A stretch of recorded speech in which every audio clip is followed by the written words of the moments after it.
Welcome to OneTake Weekly. Daniel, I would ask how you're doing, but because I've been talking to you for the last 20 to 30 minutes, I know how you're doing. And by the way, I'm Gil. For those of you who have only heard my voice on various videos, this is the face behind OneTake. And over there is my little brother, Daniel. Say hello. Hey, what's up? I will not talk about why I'm so angry right now because you did a survey last week on what topics people want to hear about. And nowhere did anyone ask for complaints about technology and the fact that technology just doesn't seem to work ever. I was thinking about it. I do think we need more character development. We need people to get more emotionally engaged so they care about what happens next in our story arcs. Something that will become relevant later when I talk about Echo. I'm going to review that show based on the first couple of episodes. So in the way of character development, Daniel, let's start with, why were you vacuuming just now?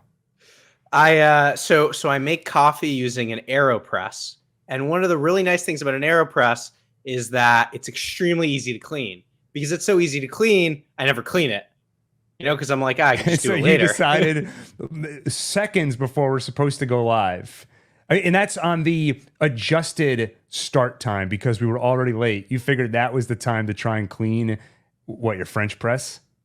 Yes. Well, let me explain. First of all, I know you've been trying to create... Let me just give some background. So we're trying to... First off, Daniel logs on at 8:27. Oh, let's just do a quick audio test 3 minutes before we're supposed to start. He comes on. First off, he sounds like a robot, but a robot you can't understand. And then his screen is going crazy. There's all kinds of colors. He's turning upside down. And I don't even know how a computer glitches out that way unless you do it on purpose. And then finally we get it working. I get up to just use the restroom one last time before we start. And when I come back, I just see him vacuuming, walking back and forth. And I'm like, Daniel. And he won't even look at the screen. All right, go ahead. So anyway, and the way an AeroPress works is it's this plunger and then another thing that the plunger goes into. And anyway, you just like pop it out and then the coffee grinds come out. But I like popped it out way too callously and I just completely missed the garbage bag and it went all over. But my apartment smells amazing now. Nice. It smells like coffee. That's great. Okay, so let's think. Should we just dive right into it? I wanted to talk about my blood test results, but I don't think we've properly established the arc. I don't think a lot of people care about that. So maybe we'll circle back. Well, we can establish the arc in this. Let's also maybe give people a heads up that we're now curating the podcast entirely to be cut up into 60-second shorts. So if you notice us switching topics every 60 seconds, that's why. Yeah, this might sound a little insidious, but last week I discovered that they have an artificial intelligence tool where you give it your video and it will just create shorts. It'll find the most viral potential parts of the video.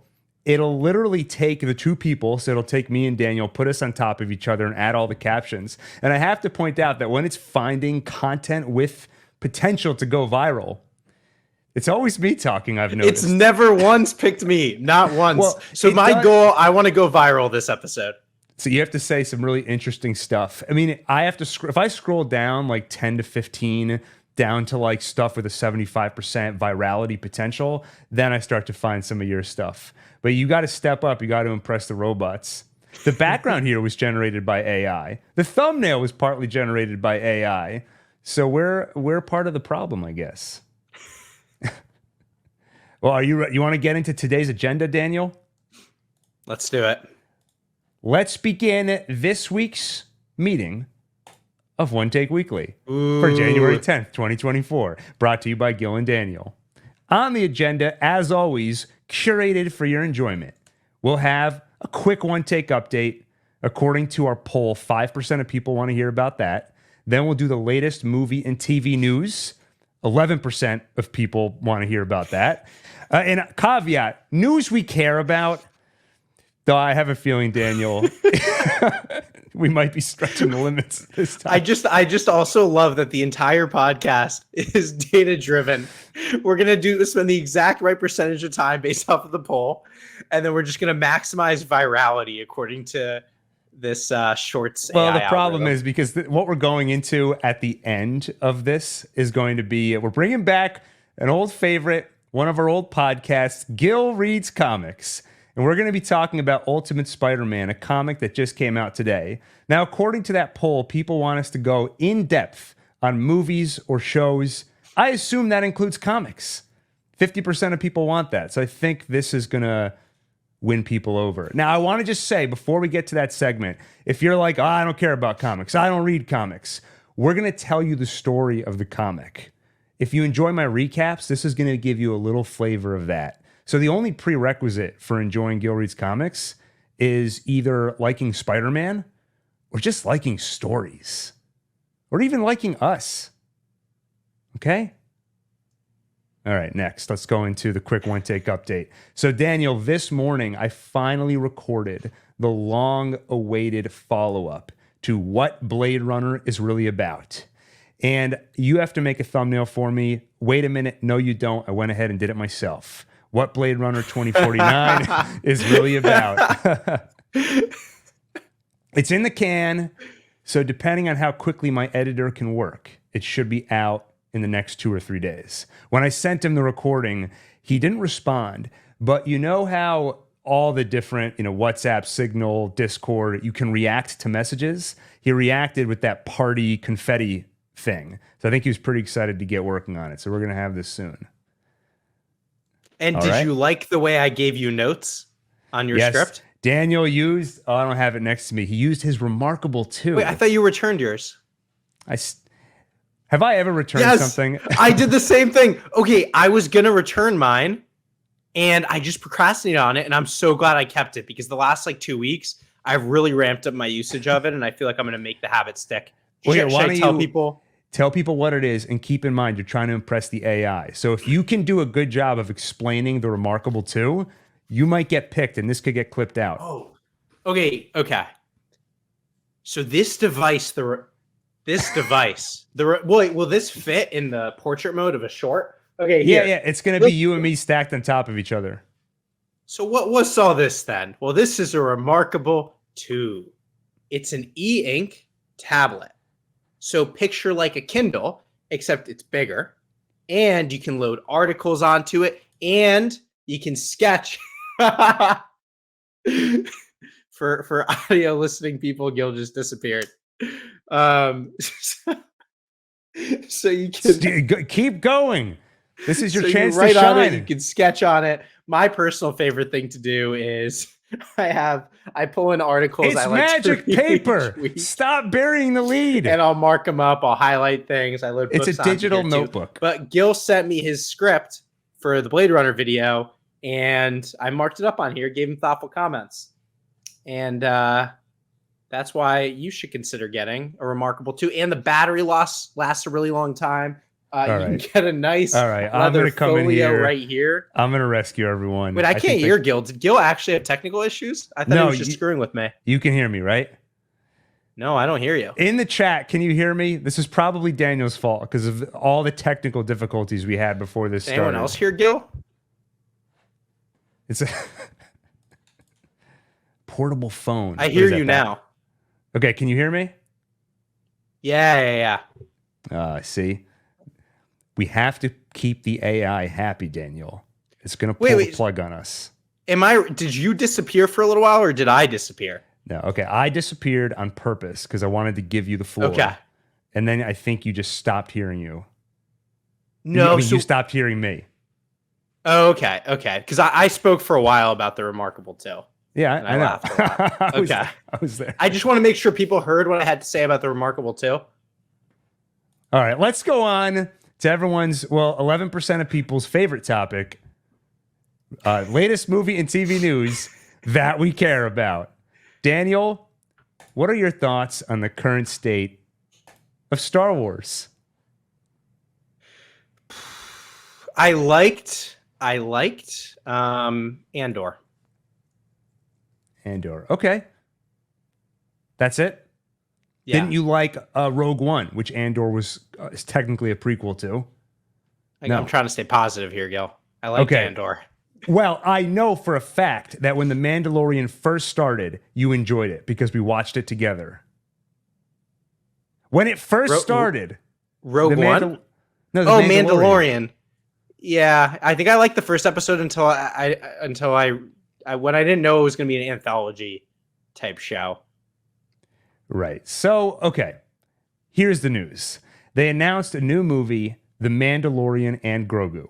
It's going to go into production later this year. It's directed by Jon Favreau, and this is in addition to the 3 Star Wars movies that were announced recently at Star Wars Celebration. There's a Rey movie on the way.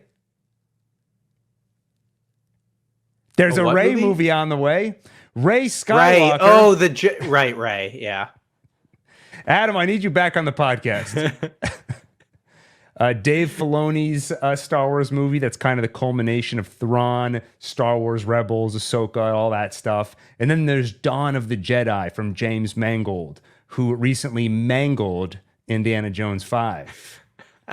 And by the way, if you need more reason to be excited for Dawn of the Jedi, it seems to be taken from a concept that Benioff and Weiss came up with. When they left Game of Thrones, it seemed part of the reason was that they wanted to develop a Star Wars movie. And the idea was going to be go back to the first Jedi. And then they were annoyed when Rian Johnson's movie was called The Last Jedi. They're like, well, we can't call it The First Jedi now. You already took the title format.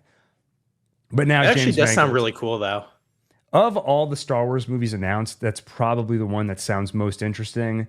It seems to be taking on a kind of Western vibe in the ancient times of the Jedi just getting started.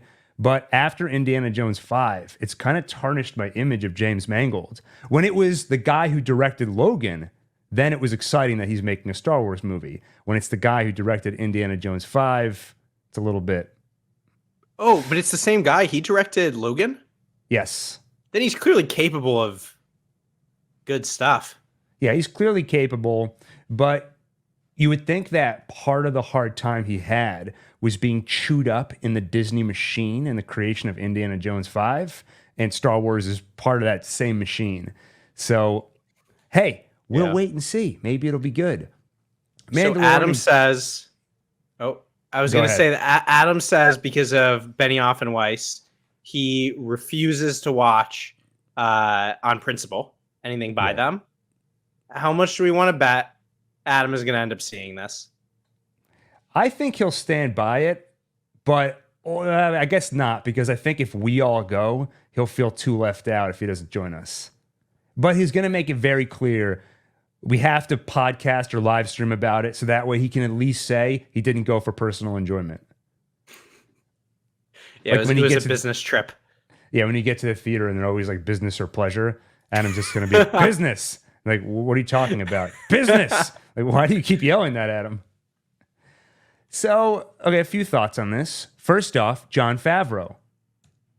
He made Iron Man, and he's the guy who cast Robert Downey Jr. An argument could be made that a lot of the MCU being as great as it once was is thanks to Jon Favreau. On the other hand, he also made The Mandalorian. And he was in Swingers. Yeah, he was great in Swingers, one of my favorite comedies. So like you, I enjoyed The Mandalorian when it first started. And then when it became more episodic, starting with episode 2 or 3, I think. I don't have a problem with episodic stories in principle, but I think it's a challenge, and I don't think they pulled it off. In the span of a 20 to 30 minute episode, you have to get us invested in new characters, some new story, and bring it to a satisfying conclusion. I don't think they ever did that, at least not for me, with a few exceptions here and there. There are times where it feels very much like a children's show, the kind of thing you'd see on a Saturday morning cartoon, which is fine if you want to make a children's show, but it didn't feel that way in episode 1. Episode 1 felt like a fun throwback that I enjoyed.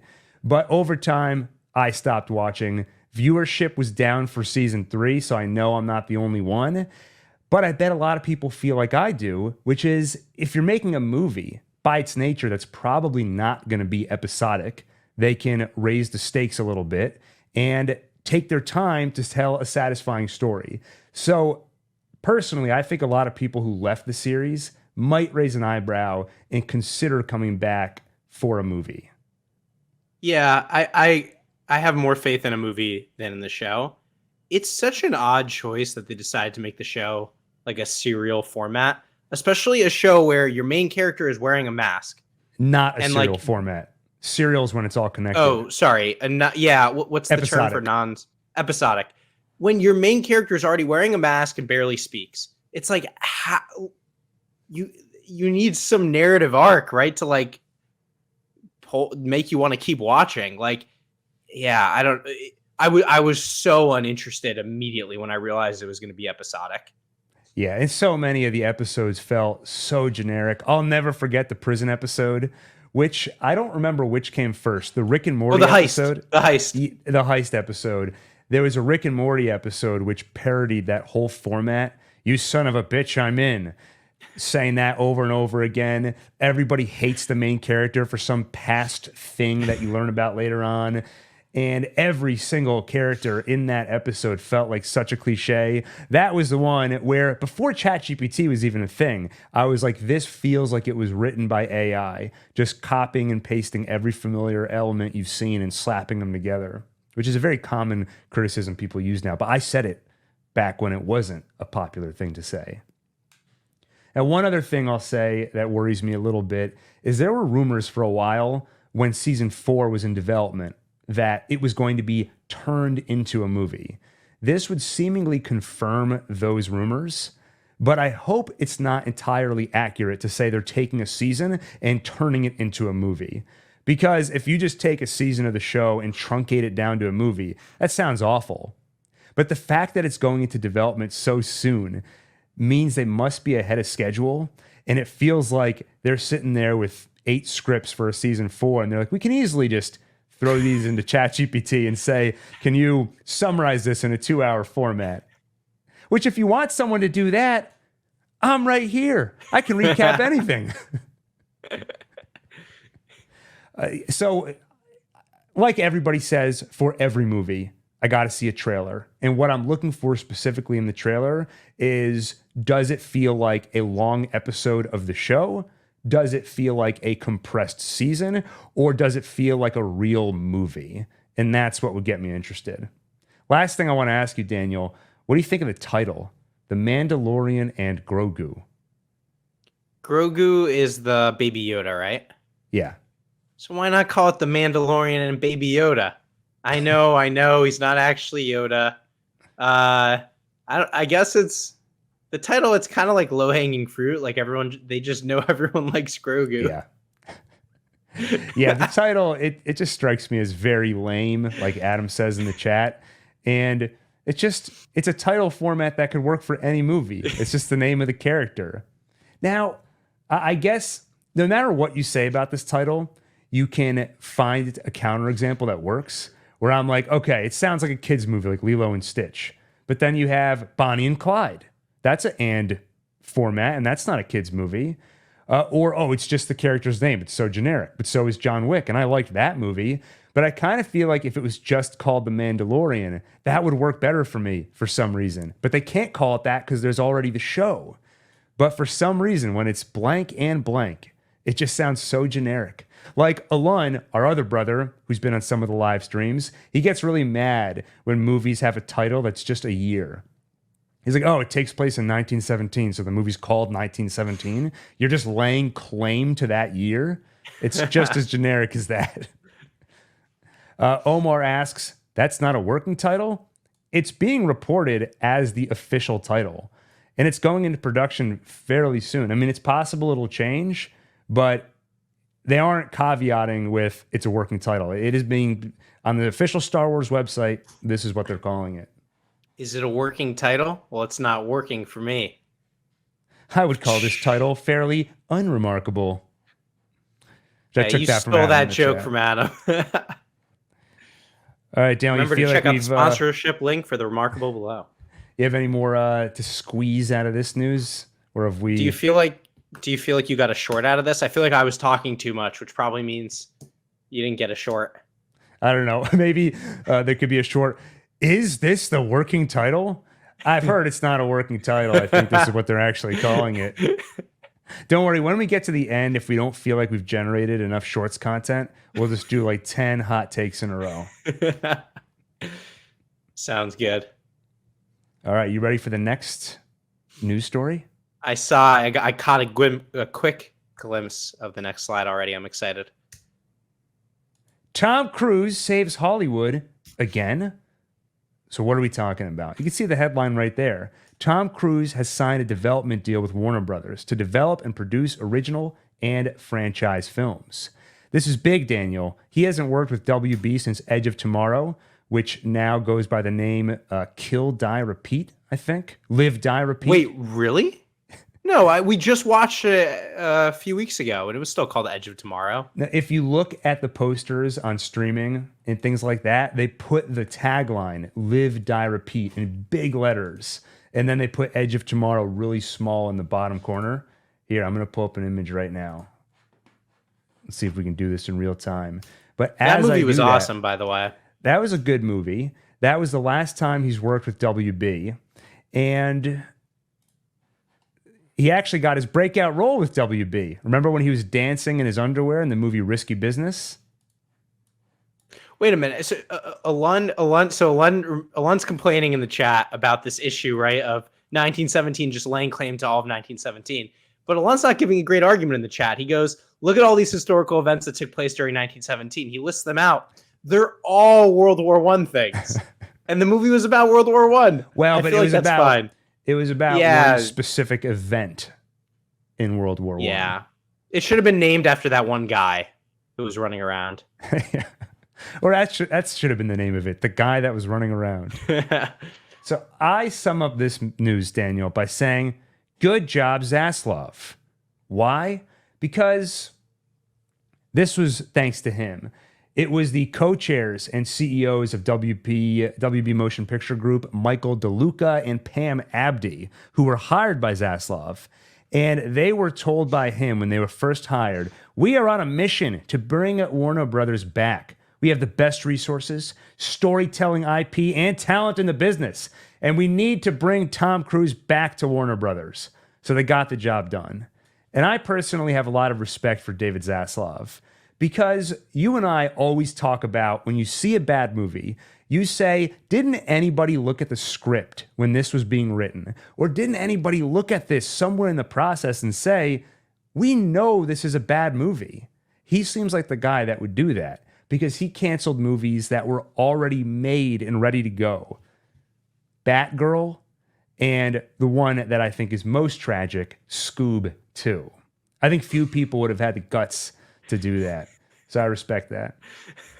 Now the thing, and also a lot of people make fun of him for this, but changing HBO Max to just Max, I thought that made a lot of sense because when you think HBO, brands are important. And to me, the HBO brand is premium content. The Sopranos, The Wire, Game of Thrones.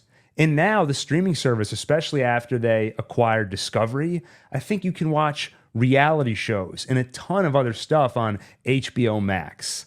And to me, that no longer, it tarnishes the HBO brand or dilutes it.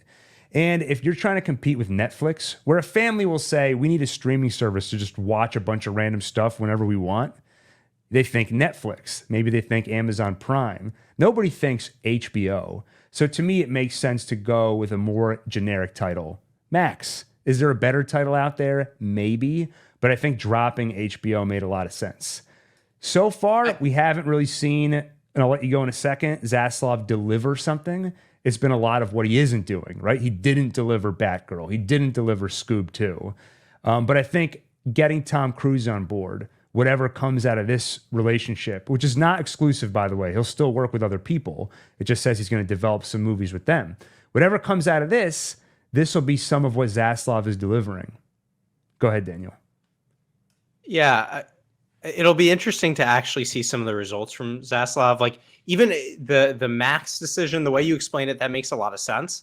But it was very easy to look at it and think it was stupid, in part because he inherited a bunch of stupidity, right? Because I think they went through HBO Go. I want to say HBO Now was a thing at one point, and HBO Max. Like there were just so many legacy things and so many shifts. Like I still have several apps on my phone that I accidentally open up sometimes that are the There was wrong one. also a DC streaming service for all their DC related content, which is now folded into HBO Max or Max.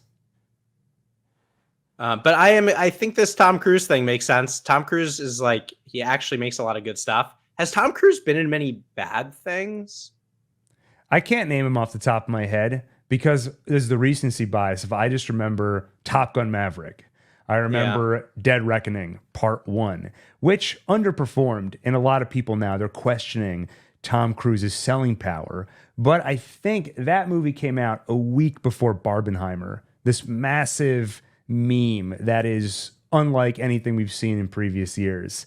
So I think that's an anomaly. And we'll have to see how the next part of that movie does. What's intriguing, though, is it says he's going to do... Oh, and by the way, DD in the chat, Collateral is his best. Alun loves that movie. I've never seen it. I recommend it. We should talk about it sometime. Yeah. 50% of people said they want to see us do deep dives into a particular movie and just spend an hour and a half talking about it. So we should do that sometime, maybe with Collateral. And Omar calls out his best movie, The Mummy, which I remember the trailer for that movie, they accidentally released it without the score. So there was no music in it. And there's one part where Tom Cruise is screaming. So it just sounds so bizarre. He's kind of screaming like a girl, like he's freaked out. And he's just like, ah! And without the music, it sounds so pathetic, I want to say. Wait, Tom Cruise was in The Mummy? Yeah, people forget about this. They tried to launch I think they called it the Dark Universe. It was going to be them bringing back all the Universal monsters. So he was in a Mummy reboot.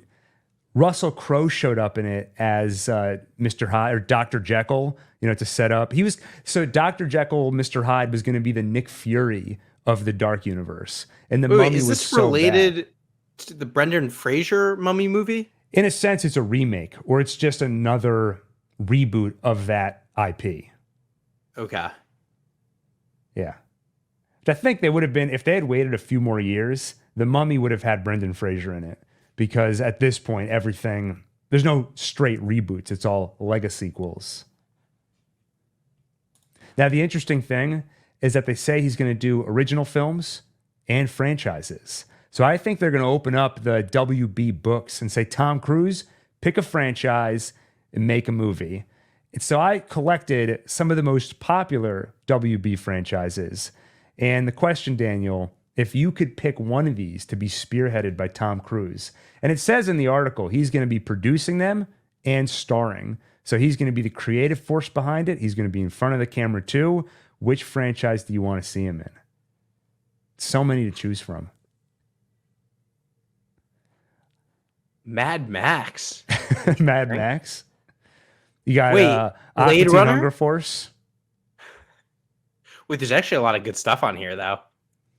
Ace Ventura. V for Vendetta. Yeah. Oh, the Iron Giant. I love the Iron Giant so much as a kid. So when I put this all out in front of me, well, first off, it cannot be overstated that Edge of Tomorrow is one of those franchises. Yeah. So that's a possibility. The easier route is give him a DC movie, but I feel like you've got James Gunn in charge of that, and I think this is something where you want Tom Cruise to be the creative force behind it. I don't think we're looking at he's just starring in a movie that's helmed by someone else. Edge of Tomorrow, good option. But for some reason, when I laid all this out here, the one that called out to me where I just feel it in my bones, it's like a vision that came to me. I predict that in 4 years, we are going to see Westworld starring Tom Cruise. Ooh. Because I feel like they had the show, started great, then kind of started to die, and it's ready for a reboot. Yeah, this is a good question from Oppo Lock. Which franchise can he physically run the most? He's very well known for his running ability. And I think the answer to that question would be Scooby-Doo. He could be Shaggy. He can repair the brand after all the damage done by Velma. And in Scooby-Doo, they do the thing where they're running, but they stay in place for a little while. So that's extra steps he can get in. What I would love to see is We talked on a previous episode of Gil Reads Comics, we talked about the apocalyptic Scooby-Doo they did, where for a while they were putting out this series of comics where they took Flintstones, Scooby-Doo, and a couple of other franchises that used to be cartoons and took it really seriously, kind of set it in the real world. Like the Flintstones became this super depressing comic about Fred Flintstone just stuck in a rut, going nowhere in his career. And in Scooby-Doo's case, they made it this apocalyptic story. They should take that, put Tom Cruise in it. I would watch that. Scooby-Doo is this radioactive, mutated dog that's capable of speaking now. All right, Daniel. Anything else on Tom Cruise? Philosophically, like in terms of this business decision, this has always been a sort of difference between like DC and Marvel, right? In that like Marvel has been much more templatized, whereas DC has sort of wanted to like let talent sort of run things in some cases, right? Like they would let like a true like artiste create a movie like the Batman or like Joker and like these movies. Do you see this as sort of consistent with that strategy? Yeah, I think so. I think it's recognizing that the talent is what makes your stuff good. Like I've been waiting for Marvel to make an announcement of here are some auteurs we're bringing in, or here's our get. This person's going to make a great movie. Instead, their brand has been the MCU, and you want to see more of the characters. Some people break through. Like I think even the general public knows that James Gunn made Guardians of the Galaxy, but like if Marvel announced we got Tom Cruise to help us make a movie, I think that would get people interested in another Marvel movie. We got Christopher Nolan. He's coming in to help produce a Marvel movie and put his stamp of approval on it. So it does seem like we always talk about how you can tell certain movies, they just decided to make them good. Like if you follow the development process for the Batman, at a certain point they said, we are looking for an auteur filmmaker, which feels like a fancy way of saying we're looking for a good director to make a good movie. And they just decided, let's do that. And it seems like Zaslav is doing that here. He's making just really what seem from the outside smart and obvious decisions. Don't release bad movies. Do release good movies and get people with a proven track record. So I think it's in line with what you're talking about. All right, you ready for the next news story? Let's do it. All right, this one, I don't think you're going to have as much to say about because it's going to be my initial review of Echo. Do you know what Echo is? Should we start there? Yeah, that'd be helpful. Yeah. So let's go way back. Years ago, and I'm going to take this off the screen. Years ago, there was an announcement that Netflix was going to develop this more grounded street level corner of the MCU. They talked about how they're going to make Daredevil, Luke Cage, Jessica Jones, Iron Fist, and it was all going to culminate in the Defenders. And at the time, I was so excited about that. It was pretty early days of the MCU, but you could already feel how big it was getting. The spectacle, the interconnectedness of it. None of the characters had secret identities. So you didn't have any of those really personal Spider-Man-esque or Daredevil-esque stories. And none of them had the maturity of a Daredevil or a Punisher. So that was really exciting. Now they're trying to do that again. They announced that they're creating a Marvel Spotlight banner. And Echo is the first show to come out under the Marvel Spotlight banner. The problem is this announcement is being met with a lot less excitement than the one from a few years ago. Because when it came to Netflix, they announced we're going to do this, and then they went and made all those shows. In this case, they made Echo. Then there were all these rumors that there was a ton of difficulty behind the production.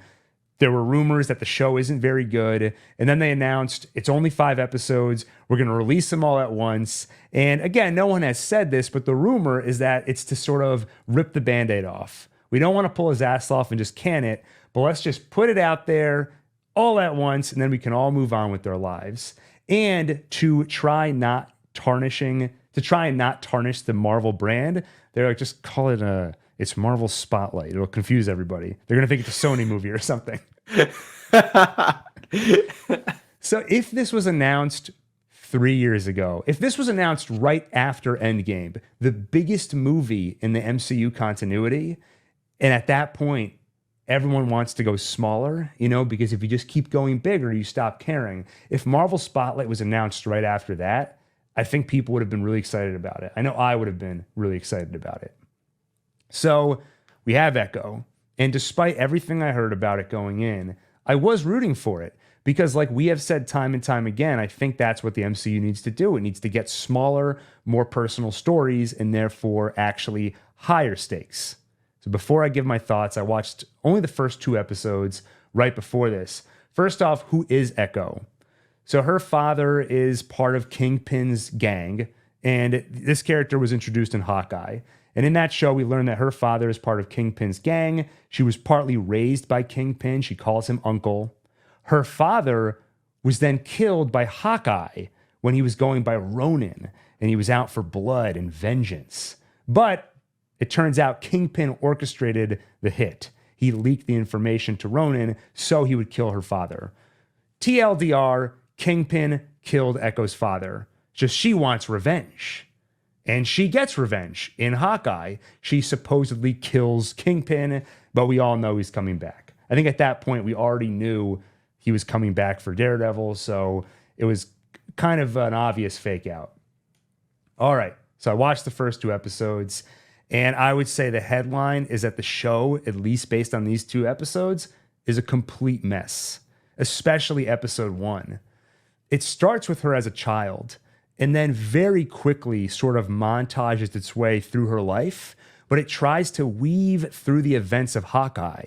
So it'll be like, there's a girl named Maya. She has a father. Cut 2, her father is killed by Ronin. Cut 2, she finds out that Kingpin actually orchestrated it. Cut 2, a random fight with Daredevil that happened in between scenes we didn't see before, total fan service. Cut 2, she finds out Kingpin killed her father and she gets revenge on him. And that's halfway through the episode. Now she's coming back to her hometown in Oklahoma, which feels like where the episode should have started. She's coming home and we wonder why. We're intrigued why she's there. We find out, and then we get on board with some new story. So it's just very hectic. And then when it does get focused in and she's coming back home and you wonder why she's there, her motivations are very unclear, you start to realize she wants revenge. She already got revenge, but apparently that wasn't good enough. The king is dead. Maybe it's time for a queen. So I guess she wants to take over the gang. The problem is, I don't really emotionally connect with that motivation. Like, remember in John Wick, when his puppy gets killed, you could taste the blood of his enemies in your mouth. It was so satisfying when he started killing them. You wanted it so bad. But here, it's like you have a montage where she loses her father, convoluted, figures out that it was Kingpin who did it, gets revenge, and now we join her character. At this point, there's no hook. I don't care about the proceedings at all, and it was a mess to get us here. It just sounds like such weak storytelling. Like, why not show her as an adult going through whatever things she's going through as an adult and get us to like care about her and learn about her past like almost every other show does. Yeah. That's the thing. It's you criticize shows or you talk about why they're good, and it's always the same formula. The show does great character development, so you connect with them. And then when they're in danger, you care and you hope for them to succeed. It's so straightforward. It's always mind-boggling when they don't do it. And actually, I did find the main character and some of the supporting characters likable and intriguing, but the intrigue never amounts to anything. You never really get to know Maya. And as you get to know her motivation, you don't connect with them and they're not very interesting. And you don't really get what her end game is. Episode 2, there's this whole sequence of her sneaking onto a train. And how many times have you seen this where someone jumps onto a train and then someone yells to them, "The tunnel's coming up. You got to get off the train or you're going to get hit by the tunnel." And when you have did she survive? Shockingly, Daniel, you're not going to believe. Actually, with help from magic powers, She did. And that's another element that just doesn't work, especially when you're trying to tell a more grounded story. And they're trying to do this thing where she connects with her ancestry. And I think there's a story to be told there, but I wish it wasn't done with the use of magic. The opening scene of the show is a cold open where it flashbacks to the first members of her tribe. And there's magic, and it just makes you feel like I'm watching a Marvel movie. When you see Marvel Spotlight, you think, I want to see a more grounded Netflix-esque story. And when you start with the magic thing, it just feels like, oh, it's another MCU, ancient civilization, magic, powers, etc. I will say, the thing that impressed me the most, so this character, she's deaf. She communicates through sign language, and their dedication to that really pays off. They never cheat it. If a character doesn't know sign language, she's going to have difficulty communicating with them unless there's an interpreter present.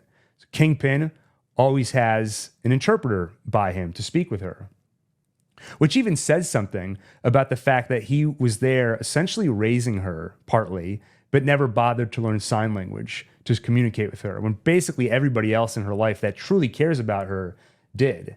And that aspect of it, I think, really worked and actually helps to build the intrigue for the Maya character. Like I said, it just never really pays off, at least not in the first 2 episodes. And the actors do a fine job. Like I said, some of the supporting characters and Maya herself, I liked. They were likable characters.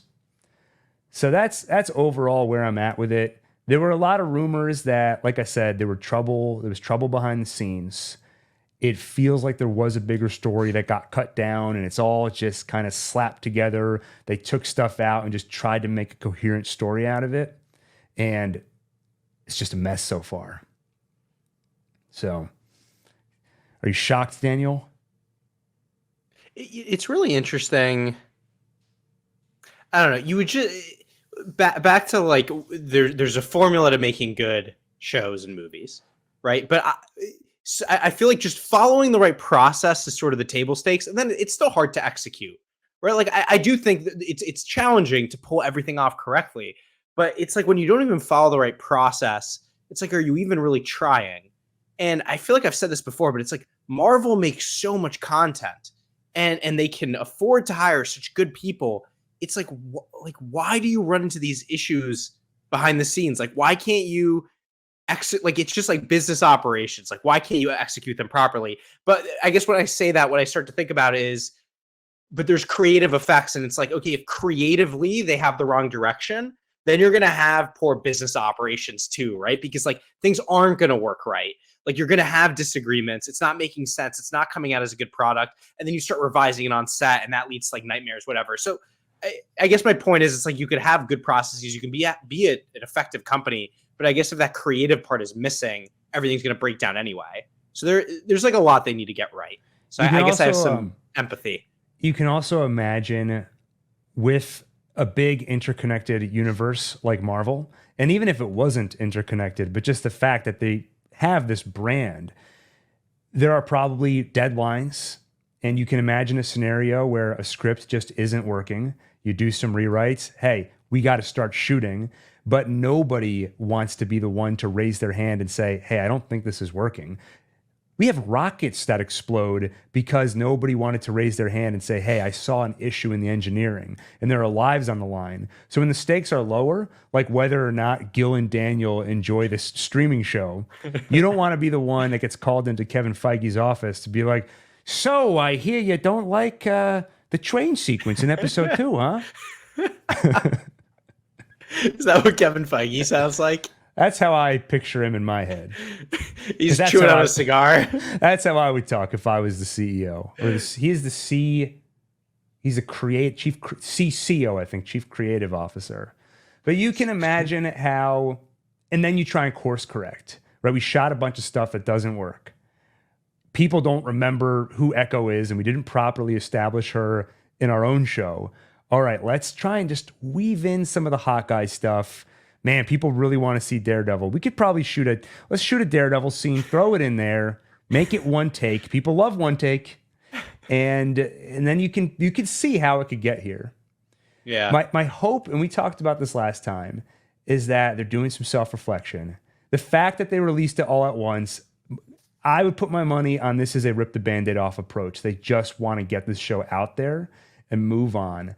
I do think they're doing some self-reflection. The fact that Deadpool 3 is the only movie coming out next year, to me, says something. Because that feels like taking a break from the MCU proper, considering Deadpool has not been part of that. He was from Fox X-Men universe. Captain America 4 delayed a year, and they're doing massive reshoots. I think they're doing some self-reflection. And look, I'm not rooting for Marvel to fail. I think most people aren't rooting for that. At a certain point, I think you get so deep down the rabbit hole of feeling burned by them so many times, you kind of start to, because you want to shove it in their face and say, I didn't like this, you suck. But we've shoved it in their face, and I think they're learning. And I want to take a second. I was thinking this the other day. As much as we crap on the MCU now, it's kind of cool what they did. The fact that we have 30 movies and a bunch of TV shows that are interconnected. That's kind of cool. Let's take a second to just soak that in. Excitement. I mean, I remember the excitement of seeing Tony Stark as Iron Man in theaters, the first movie, and then realizing that we had so many movies to look forward to, and that Spider-Man was going to come back, like all this stuff. Like, that was so exciting. Like, it would be so nice to be able to feel that way again. You know what? Echo is a great show. You see, after the convoluted mess that the MCU has become, what we need is a more intimate character study. And the beautiful thing is it doesn't depend on previous knowledge. You don't have to do any homework by rewatching Hawkeye, for example, because they seamlessly integrate it into the first episode. You'll feel like you've watched it. They should have just put a recap by OneTake at the beginning. Yeah. I already made that joke earlier. Hold on. Again, I don't have a boo button. See, I just feel positive feedback when you play that. All right, let's take a break here from news stories and look at super chats. We have one from Tony from Hack the Movies. Thank you, Tony. Wait, that's not the boo button, right? That is applause. That was actually intended as applause. Marvel won't be fixed until Nicolas Cage comes back as Ghost Rider. I think he is coming back as Ghost Rider. I heard that rumor, either in Deadpool 3 or Secret Wars. I think everybody's coming back. Daniel, Daredevil, played by Ben Affleck, along with Jennifer Garner, who played Elektra. The two of them are coming back. For what? Deadpool 3. Oh, that's pretty cool. Oh, good. It's fixed. You're welcome, Tony. We fixed the MCU. We did the impossible. This is actually we're about to. This is we're at my favorite part right now, because we're about to actually enter a podcast called Gil Reads Comics. But first, theme music. More streams. Why are you so sporadic? Because of Daniel. Hey. All right, so like I said, we're about to do an episode of Gil Reads Comics. Like I said before, even if you don't read comics, stick around. If you like my recaps, this will essentially be like a recap, because I'm going to tell you the story of a new Spider-Man comic where he's middle-aged. And this character was inspired by the Spider-Man from Into the Spider-Verse. And Tony, I know you love that movie, so stick around. DD, need that Gilville episode. Gilville's coming back. I promise you that. The world needs it. I need it. Now. We need that now. Nicole Kidman. All right. Let's get everybody in the mood for this by playing the theme song that everyone knows and loves. There is an epidemic affecting children everywhere. Comic books. Comics everywhere. Avengers, Batman, Wonder Woman, and they're in movies now, too. In the real world, there is no good and evil. Enough! I'm reading comics, and no one's gonna stop me. I was trying to mimic what I was doing on screen, but I realized I filmed it with the wrong shirt on, so it no longer syncs with what I'm actually wearing. But welcome to this week's episode of Gil Reads Comics. Been a couple years since we did one of these. Today, Daniel, we're talking about Ultimate Spider-Man issue 1, which was just released today. A little bit of background on the Ultimate Marvel Universe. This was my jumping on point for reading Marvel. Ultimate Marvel was a sort of rebranding that happened back in the year 2000. This is going to sound familiar, but Marvel Comics had become very convoluted. They started decades ago, and it's been an ongoing continuity. So by the time you get to the year 2000, if you want to read Spider-Man, you go in with the knowledge that there's 40 to 50 years of storyline in the Spider-Man world that leads to this point. So they started a new imprint, kind of like Marvel Spotlight, called Ultimate Marvel, where they restarted a lot of these characters with fresh origin stories. There was Ultimate Spider-Man, Ultimate X-Men. You could pick up issue 1 with zero prior knowledge, and it was just one ongoing story, very easy to follow. And I loved Ultimate Spider-Man. I joined late in the game. It was a few years after it started, and I binged the whole comic in one weekend for hours. I was that hooked on it. Unfortunately, around 2015, Ultimate Marvel was killed. I guess the sales had gone down by that point. But what really bothered me at the time, and this is going to be the most nerdy complaining you've ever heard from me, but they feel the need to have an in-story explanation for the universe ending. It can't just be we're no longer going to print Ultimate Marvel comics and we're just not watching that universe anymore, but it still exists. They have to literally destroy the universe. So that's what they did, and only a few people survived it. Miles Morales, for example, he was in the Ultimate Marvel universe, and I think he gave a guy a hamburger, this like god, and as a thank you, he took Miles and implanted him into the Marvel universe, resurrected his mother, who was killed by, I think, Venom or Carnage, and basically brought all of his friends over. And then it's very unclear after that point if Miles remembers whether or not he's from another universe, because they essentially, what do you call it when you change something retroactively? Retcon. They retconned it. So it's like he's been part of the official Marvel universe this whole time. So at the time, that really pissed me off because it was heartbreaking. Not only did the Peter Parker I know and love die, but his entire universe, including every planet and solar system in that universe, eradicated. Another survivor of that universe was Reed Richards, but in this world, he became evil and took on the moniker The Maker because he wants to remake the world as he believes it should be. He's one of these villains that thinks he's doing the right thing, but always takes things too far. He's a Thanos-type villain. Thanos wasn't a bad guy. Hashtag Thanos was right. That's right, Tony. I saw what you were tweeting. So the Maker, one thing he wants to do is go back to the Ultimate Universe, which we haven't seen in years except for little glimpses here and there. He goes up to Miles Morales recently and he says, hey, I don't know if you remember, but you're from another universe. And Miles is like, yeah, of course I remember, but I don't want to go back. I'm happy here. So they set up this whole story. They set it up like they were going to bring back the Ultimate Universe, but then it turns out that the Maker goes to some other Earth we've never seen before. So Ultimate Marvel was Earth 1610, but the Maker went to Earth 6160. And in order to remake this world in his image, he travels through time and stops all the heroes from being created.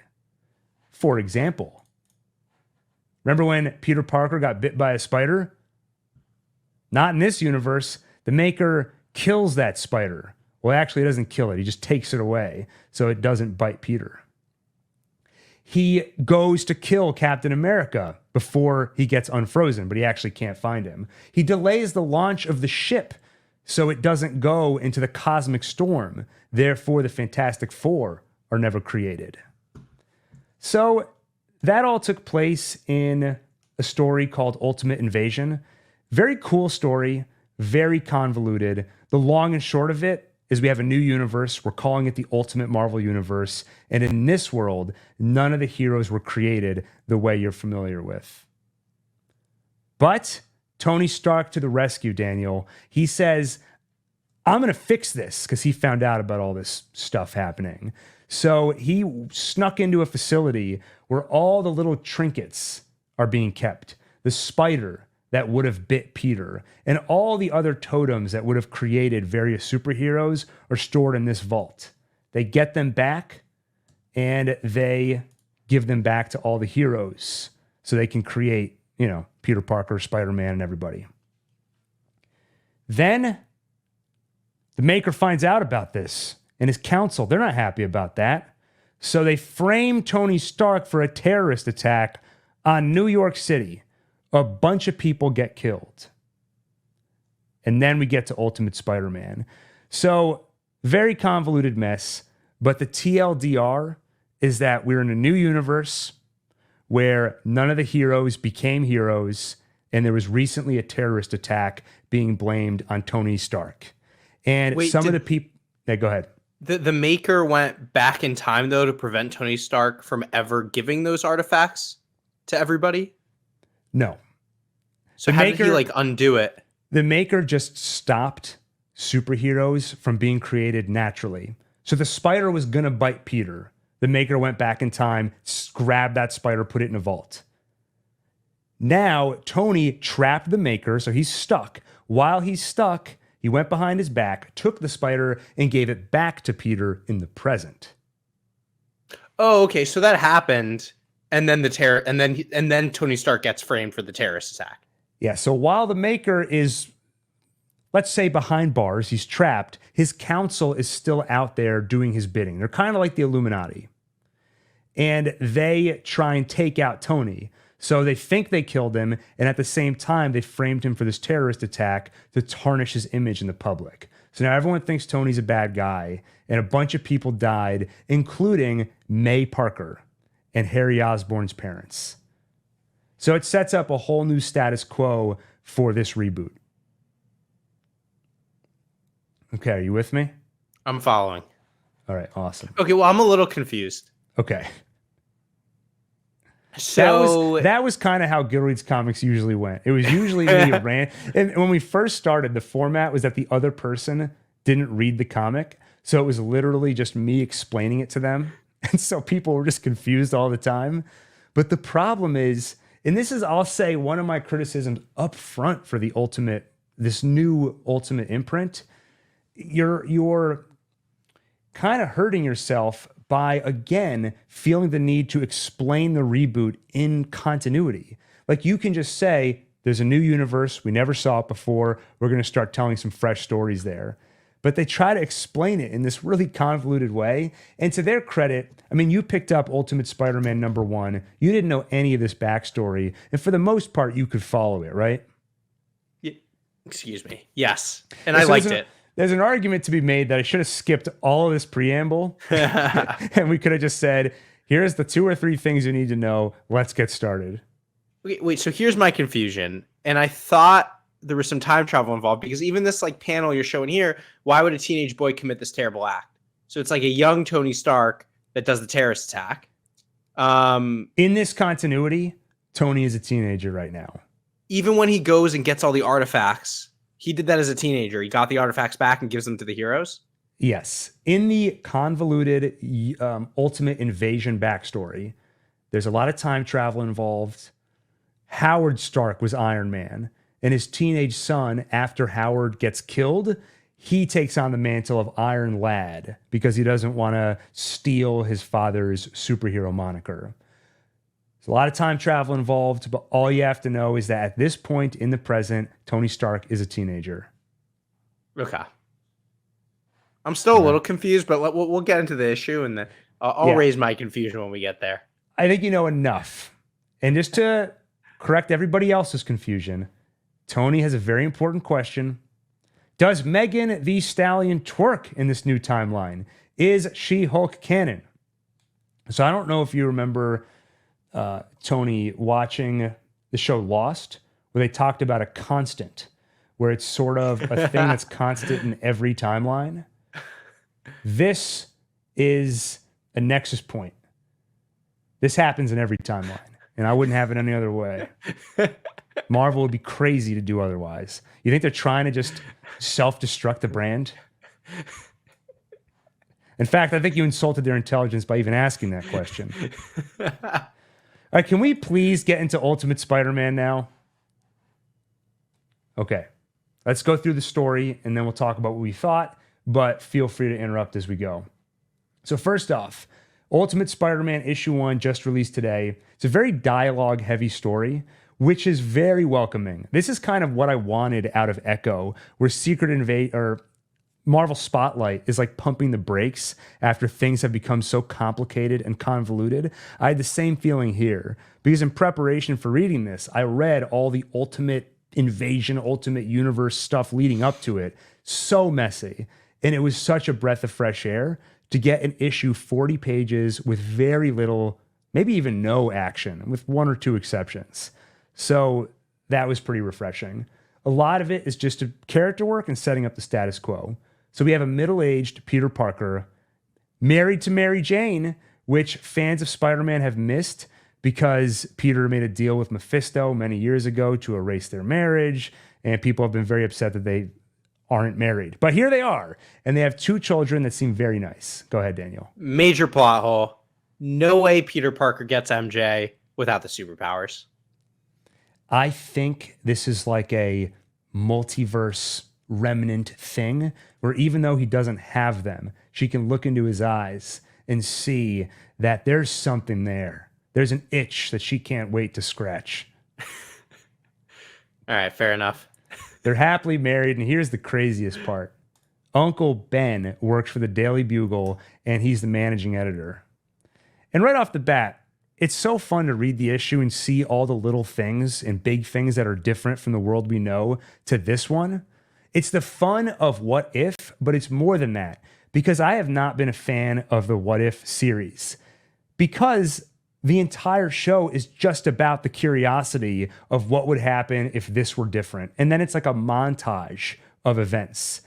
It's trying to compress an entire story into 20 minutes, like what we talked about with The Mandalorian. But this is actually a story taking its time, and the what if fun aspect of it is just one part of the fun, but it's also just an engaging story on its own. What's it say in the back, that headline? Roxxon leads attack on Daily Bugle? Yeah, Roxxon is some kind of science company. I remember in Ultimate Spider-Man, and Tony, if you read Ultimate Spider-Man, I saw you said you still have Volume 1. Feel free to jump in here. But I think a lot of the Venom, a lot of the lizard stuff, anytime it was science gone awry, it would somehow connect back to Roxxon. Kind of like an Oscorp. So they keep mentioning some event coming up this afternoon. And one other thing that's different in this world is that J. Jonah Jameson seems like a pretty great guy. Right here, he's telling Uncle Ben, hey, we've got an important meeting. I know you need some time this afternoon. If you need me to push it back. And of course, Uncle Ben gruffly tells him, I'm going to be fine. I'll be back on time. He doesn't talk about his feelings, you know? And there's some other nice character moments. Peter Parker is going to the same event. Right here, you see J. Jonah Jameson offers him a tie out of nowhere. I loved this stuff. Seeing J. Jonah Jameson be like all sentimental and nice to Peter Parker and being like buddy with Ben. I really thought that was so funny. And they set it up. And heartwarming. Yes. They set it up so he's screaming like, Parker! And then he sees Peter and he's like, oh, hey, Peter. Then he yells Parker again. You find out he's yelling at Ben. And then you think he's mad at him. And he's like, why are you yelling? He's like, so you can hear me. So they set it up that you think he's going to be the same jerk. And then they turn it around. But you still see flashes. Oh, go ahead. I was really impressed at this point. Like, I've not read that many comics. But usually, like there was actually like good character development here. Like I so quickly got bought into these characters, even though they're not the characters I've known before. Like they actually do such a good job. It's actually dialogue heavy and really engaging. It was awesome. I really looked up some reviews, and some of the complaints were, don't go into this one expecting any Spidey action. It's all dialogue. Get your reading glasses. But I've realized that people come to comics for very different reasons. There are some people who come for the artwork. I am someone who always reads them for story.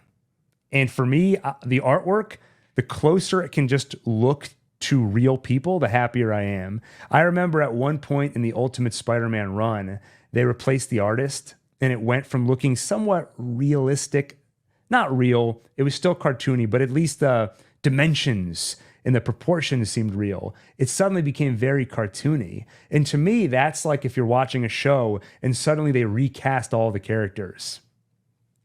So I was a fan of this issue. Oh yeah, and I was going to say, you do see flashes of the old J. Jonah Jameson, where later on there's a conversation between Ben and Jonah, where they talk about the truth in journalism. And Jonah just starts laughing hysterically, which was great because I started laughing too, just at the idea of journalists telling the truth. And he's like, let's just agree. Okay, we're not going to tell the truth. Let's just agree we're not going to lie. And that felt like something the old Jonah would have said. What is the event they were talking about? It was a memorial service for all the people who were lost in Tony's terrorist attack. You get a speech from Father Murdoch, apparently a priest in this world. So Daniel, that's Matt Murdock. Oh, I didn't realize. And his Catholicism has always been an important part of his character. So in this world, he's gone even further in that direction. Interesting. You also get a speech from Harry Osborn, who lost his parents, and a very touching moment. You can easily miss it. Uncle Ben sheds a tear while he talks. I missed that. I mean, they mentioned it later, and I was surprised. I was like, why didn't I see that? Yeah, MJ says, I've never seen Uncle Ben cry before. And I was like, me neither. Wait a minute. And then I go back, and I saw it. They go back to the office, and tell me if I understood this correctly. It seems like Kingpin is one of the investors in the Daily Bugle, and he's trying to take a more active role to basically tell them what they can and can't publish. In particular, he seems upset about the way they've been going after Tony and all this reporting. So he's going to take over, and Jonah's not going to have that. He's not going to have somebody handcuffing him, telling him what to say in the news. He quits.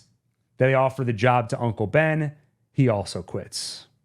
Prediction: Fisk is actually working for the Maker, maybe through an intermediary, and that's why he doesn't want the Bugle digging too much into those events.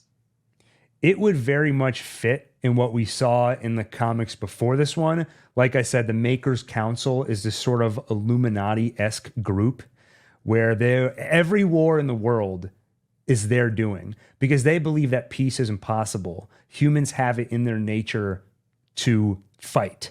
So you have to basically just pick a country to sacrifice. They're going to be the bad guys. Okay, next go around, you're going to be the bad guys. Representatives from every country are there. The Hulk is on the council, by the way.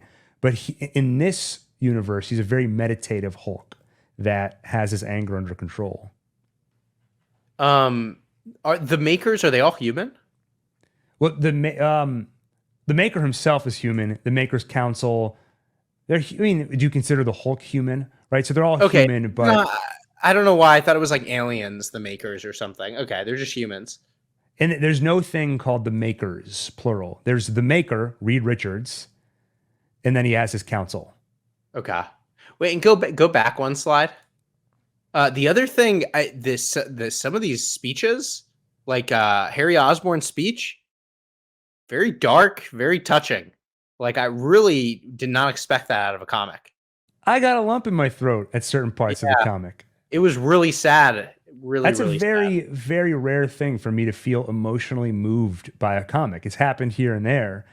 And I went into this with somewhat low expectations because I was pretty disappointed when I found out they were setting up that the Ultimate Universe that I knew and loved was coming back. Then at the last second, they pulled the switcheroo where actually it's a different universe. So I went in with a bit of a chip on my shoulder. And I was very pleasantly surprised. So, Kingpin, they quit.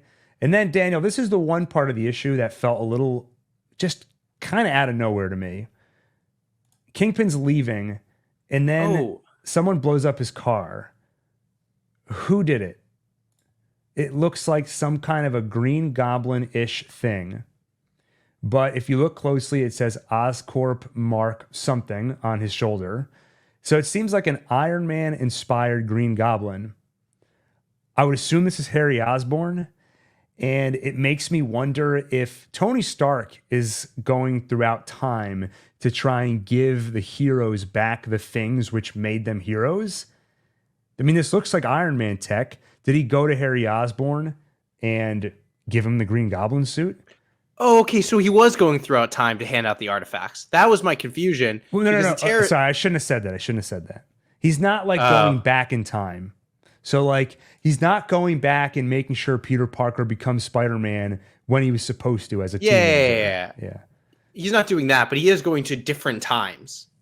Maybe. All right, we'll come back to it. I don't like the way you're going after this story. I'm killing the story. I quit.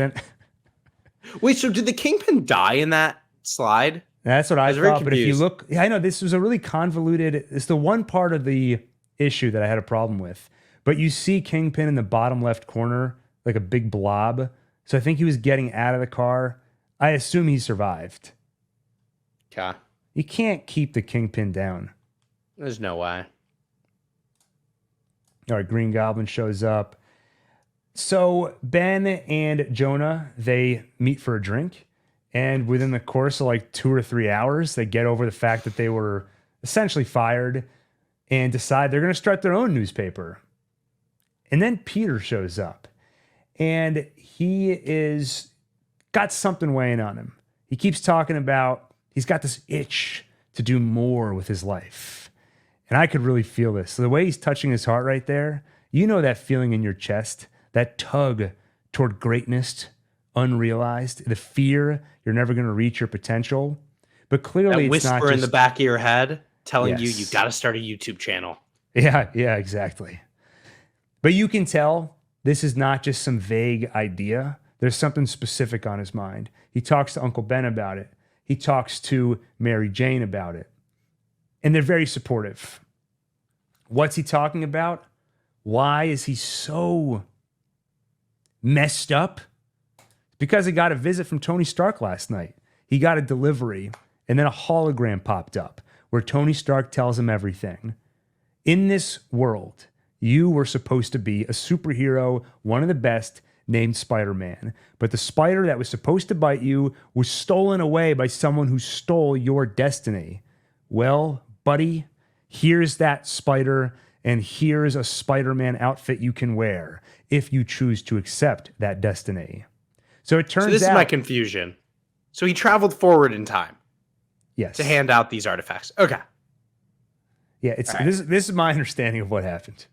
So when the Makers Council framed Tony for the terrorist attack, they also attempted to kill him, but without a second to think, he jumped 6 months into the future. And from there, he's been sending these totems back in time to the different heroes.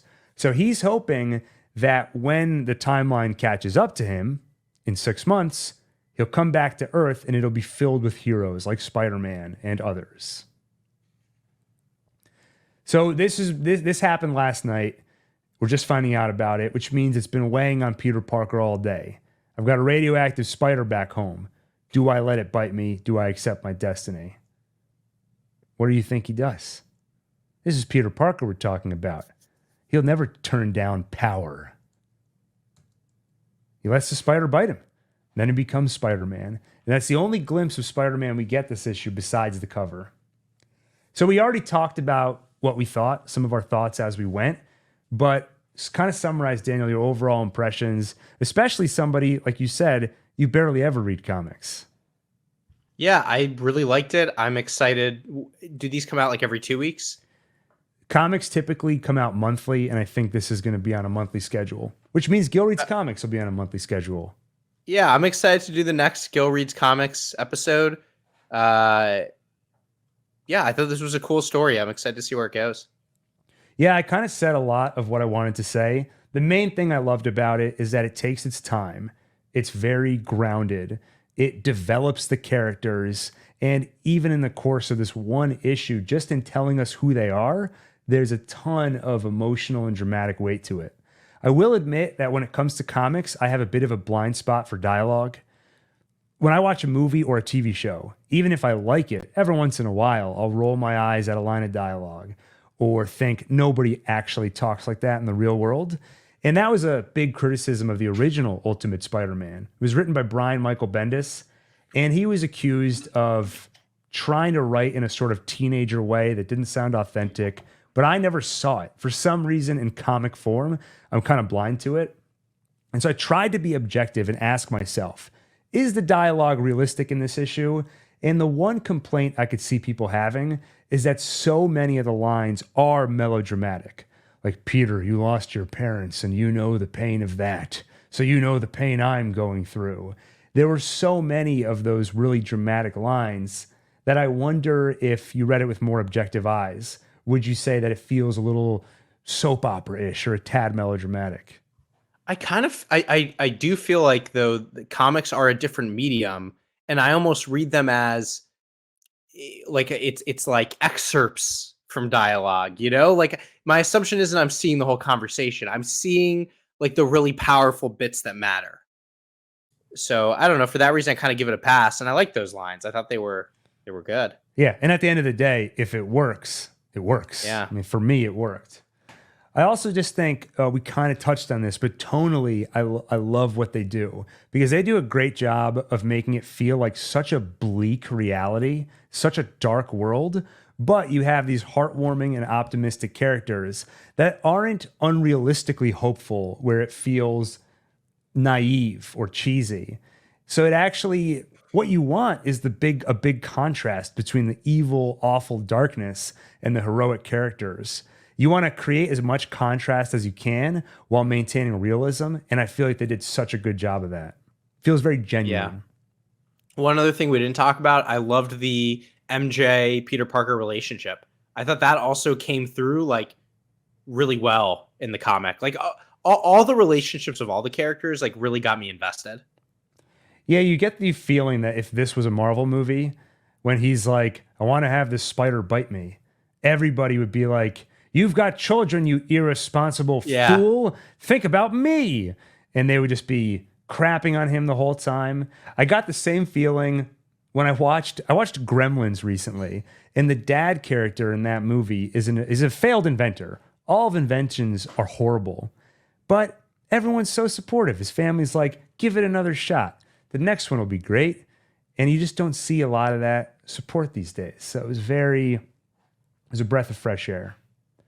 The one thing I'll say that worries me a little is it feels like a very grounded story.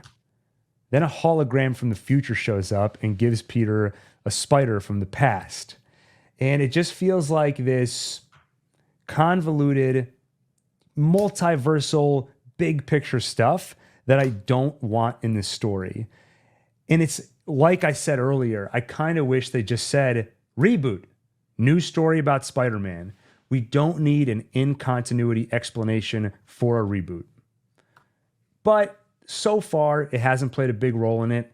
And if they can, and I think the maker is going to come back, so Peter is going to get pulled into some bigger story. I hope they can deal with that mess and then kind of move on and just give us stories about Peter that, like I said, feel grounded and don't constantly tie into the Tony Stark, the Makers Council. Like, I'll be happy if we don't see Tony at all in the next issue. Hey, why would you say that about Tony? Tony, I want to see you in every issue. Any other thoughts, Daniel? No, I'm excited for the next one and the next episode of Gil Reads Comics. All right, that wraps up this month's episode of Gil Reads Comics. And now let's wrap up the live stream as well. To the person earlier who said we should do these more regularly, that is the plan. This is week 2. We've done it 2 weeks in a row, and we started at pretty much the same time. I don't know that we can promise it'll always be Wednesday night. Daniel and I still have to have the conversation of when these live streams are going to happen. We'll probably continue to play with the format. I know at least some of the time I'd like to pick one topic, one movie or show, and just do a deep dive into that rather than just talking at Daniel with different news stories and see if I do think that'd be maybe next week we can pick a movie to watch this weekend. Yeah, let's talk about that. Maybe Collateral, maybe Blade Runner 2049 if people watch the Werba and they want to keep talking. I'd be very down for that. Let us know in the comments or in the chat what you want to see. We're all ears. We'll do whatever you want. Just tell us. Last thing I'll say is that as soon as I end this stream, it's going to be unlisted, but it'll be available for replay over on the OneTake podcast clips channel, where this gets posted, highlights get posted, AI generated shorts get posted, where people are very mean, by the way. Anytime I ever post a short, it immediately gets about 20 to 30% dislikes and very, very mean comments. You're lucky you haven't been talking in any of these. I've been called brain dead, coma inducing. One person just said men with mics. I saw that. I don't know what that means, but at least, hey. Actual description. We're grown up. Now that we're men. We're like this new iteration of Spider-Man. We're men. On that note, thank you everybody for watching. Please like and subscribe. We'll see you on the next one. Thanks for watching, and see you on the next One Take.